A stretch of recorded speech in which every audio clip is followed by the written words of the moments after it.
Welcome to The Productive Life. In this episode, we are talking about how to find the right coach for you.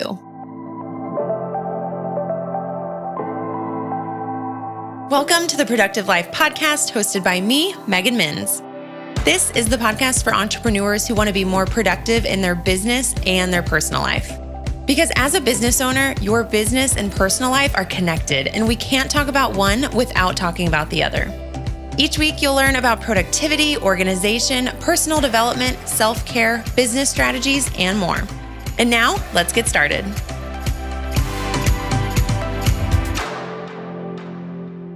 I'm recording today's episode from my home office in Houston, and it is pitch black outside because I'm actually recording this pretty late. It's 8:30 at night. I've got my almost empty glass of red wine because I've actually recorded 4 episodes today.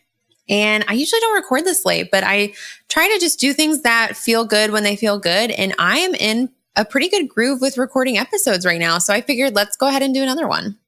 So I'm really excited to talk to you about how to find the right coach for you, what to look for, and share a little bit about my perspective on finding the coach for you and why you might even want to coach.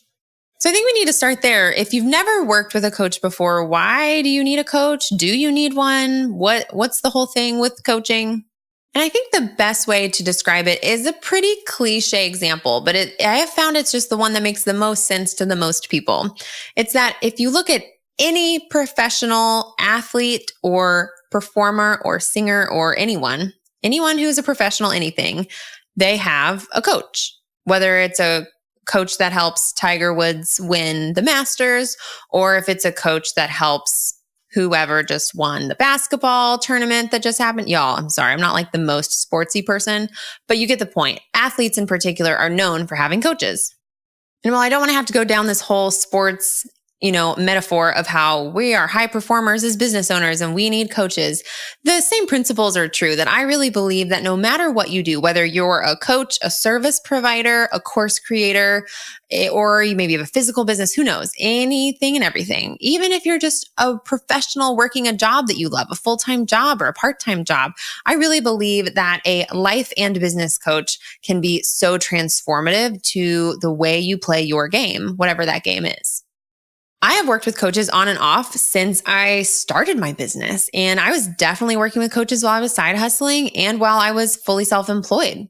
You can work with coaches in a lot of different ways. I would say the biggest ones are usually either a one-off session with a coach where you have a one-time session where you try to get a lot done in that one session, but there's no ongoing support.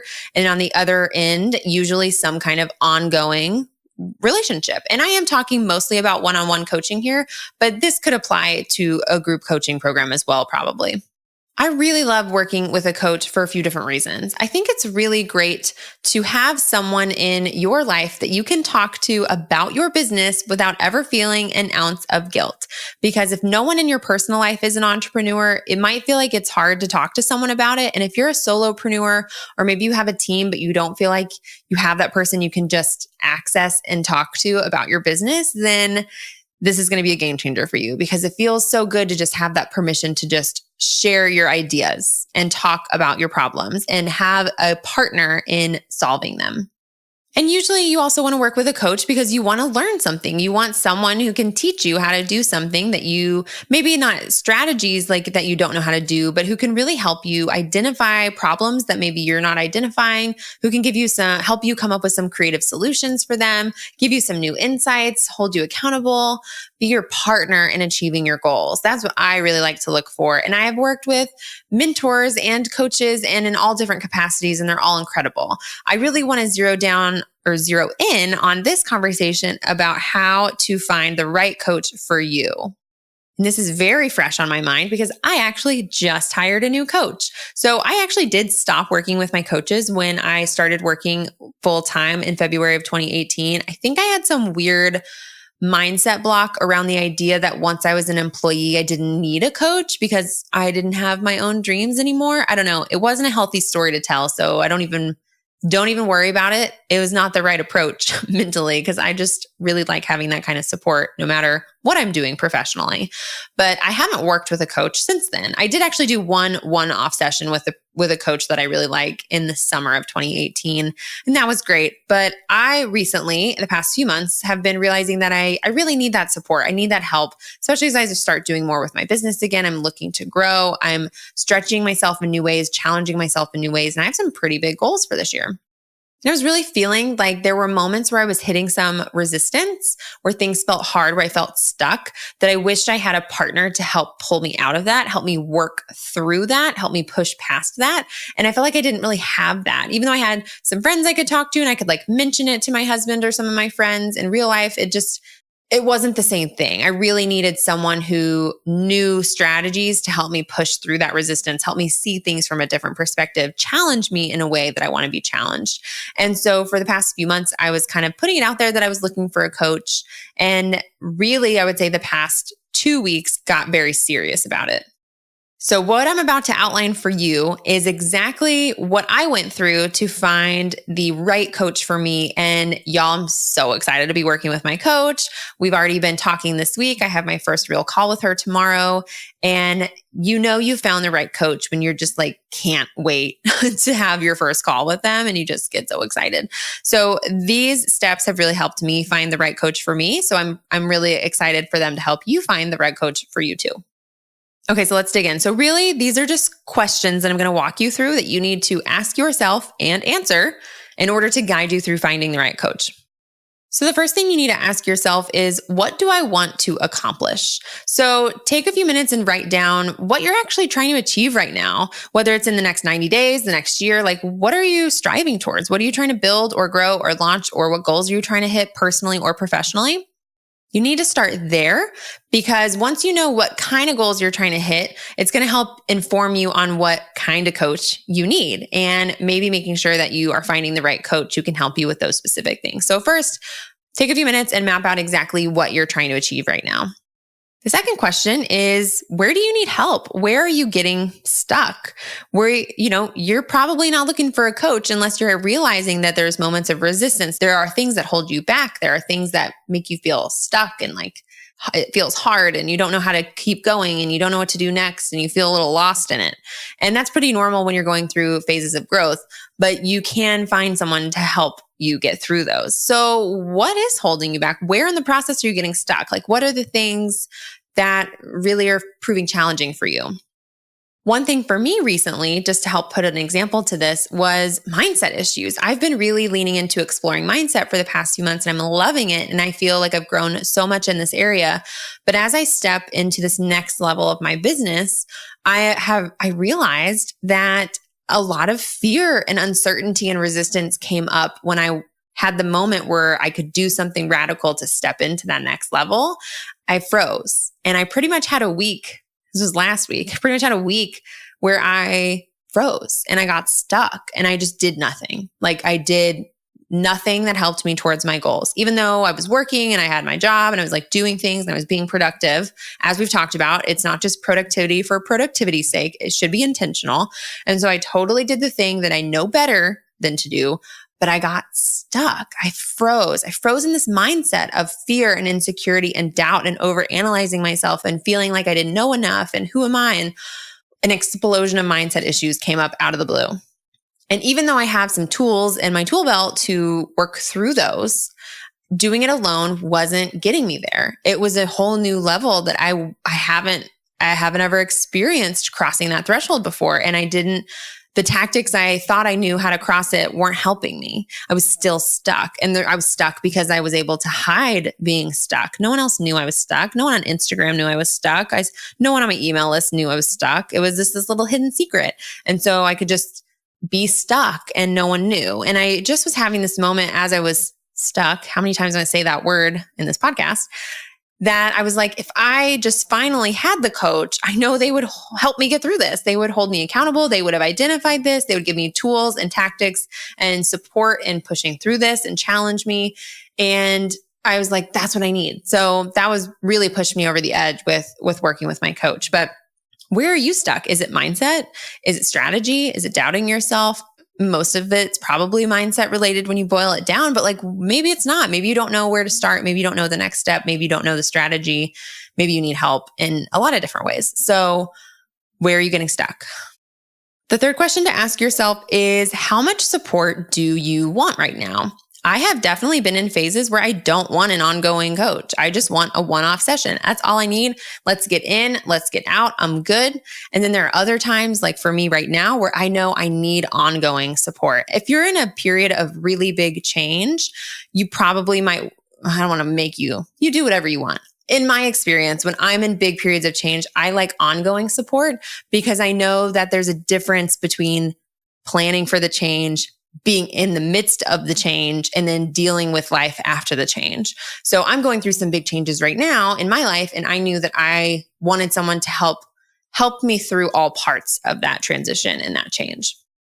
So what capacity do you want? Do you want one-on-one? Do you want a group? Do you want a whole year? Do you want one session? What are you looking for? So kind of figure out what kind of support you're really wanting.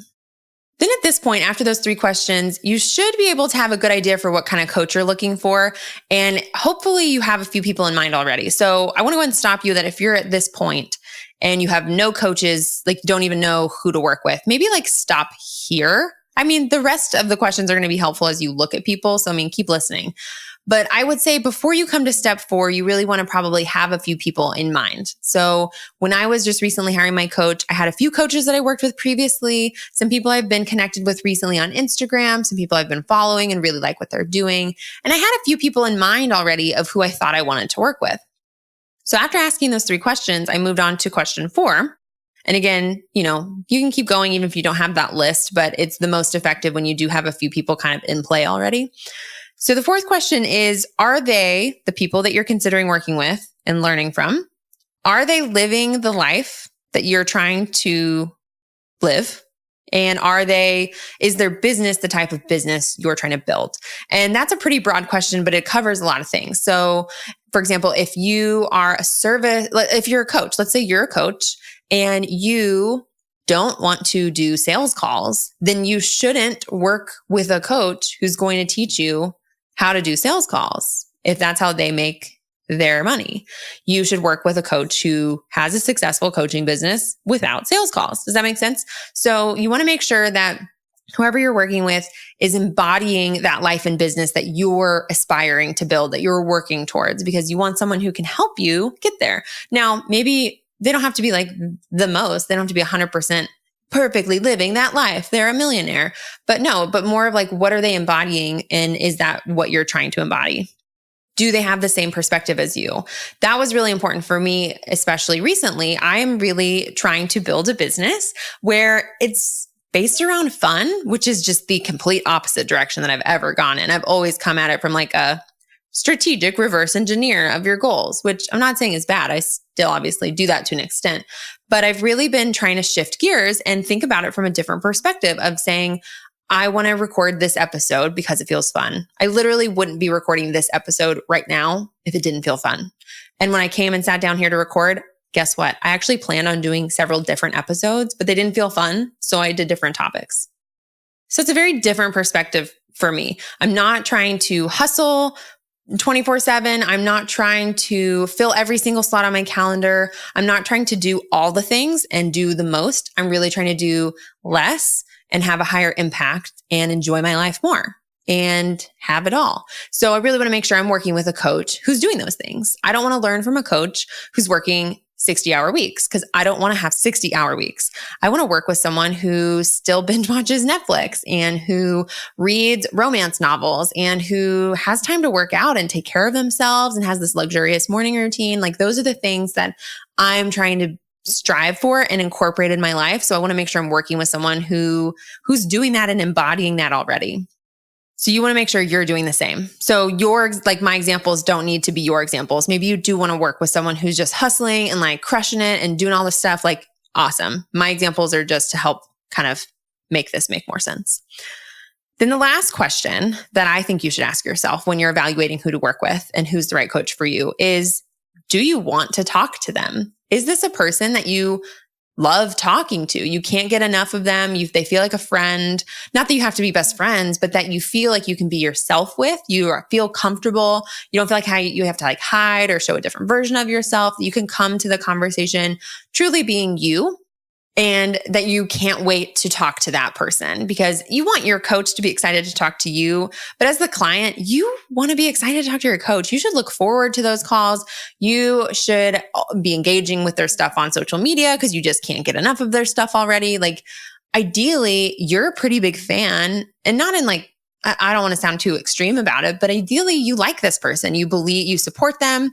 You like engaging with them. You like interacting with them. The coach I just hired, we have been Instagram DMing, we're doing voice memos back and forth for, well over a month, and just like got to know her even before I was a potential client. Now, from her perspective, maybe she knew I was a potential client, but I didn't even enter our relationship with that in mind. And as I got to know her better, I realized how much I liked her and how much she embodied what I'm trying to do. And it just kind of fell into place when I started analyzing all the different coaches I could work with. It was kind of a no-brainer that like, well, I love all of these women. I have no negative thoughts about any of them, but like, who do I want to jump on a phone call with? Who do I want to talk to? Who do I feel like I can be myself with? Well, it's this woman. So that is really the icing on the cake. That was like the last question that after all of this, I had just such clarity on who the right coach was for me and made that decision to work with her. And I have my first call with her tomorrow, and I just can't wait to talk to her. I mean, we've been chatting all week, but I'm pumped. So that is how I went about finding the right coach for me. That is really, really, this has been a great process for me. So I hope this helps you find the right coach for you also. And if you've gone through this process, you are looking for a coach, I do just want to go ahead and throw it out there that I am doing one-on-one coaching now. And it starts in May is when I'm going to start actually working with clients. But you can go ahead and go to meganminns.com/coaching to learn more about how we can work together and how I can support you.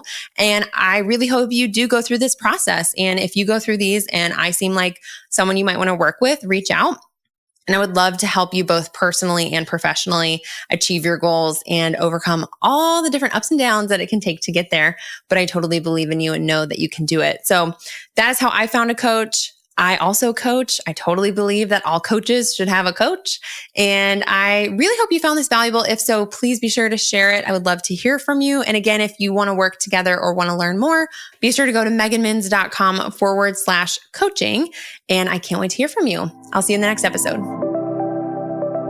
Thank you for listening to the Productive Life podcast. If you enjoyed today's episode, it would mean so much to me if you would share your biggest takeaway on your Instagram stories or wherever you hang out online. This helps me understand what you find the most helpful so that I can make more episodes like this one. If the Productive Life podcast has helped you at all, please take just 1 minute to leave a review on iTunes so that we can help spread the word about the productive life with others who may enjoy it. And don't forget to subscribe to the podcast to get the latest episodes sent directly to you. To learn more about having a productive life and business, as well as getting access to lots of freebies, blog posts, trainings, templates, workshops, and more, be sure to go to meganminns.com. I'll see you in the next episode.